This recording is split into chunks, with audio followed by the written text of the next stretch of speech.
сәлеметсіңдер ме оқушылар? 4 сынып 87 сабақ бір бағыттағы қуып жету қозғалысы.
Келесіде бізде үшінші есептің астындағы негізінен есіңде сақта атты ережелермен таныс болатын болсақ, мысалға екі дененің қозғалысына берілген есептерді теңдеу құрып шығаруға да болады.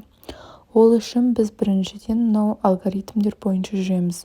Яғни бірінші есепті мұқият оқып, қозғалыстағы денелердің әрқайсысына қатысты не белгілі екендігін анықтаймыз. Яғни арақашықтық, жылдамдық, уақыт деген сияқты. Екінші, қозғалушылардың әрқайсысының қозғалыс бағытын анықтаймыз. Үшіншіден, теңдеу құрарда ең бірінші есептің барлық шамаларын бірдей өлшем бірліктеріне келтіреміз. Мысалы, кейбіреулер километр, метр немесе солардың барлығын белгілі бір өлшем бірлікке келтіреміз.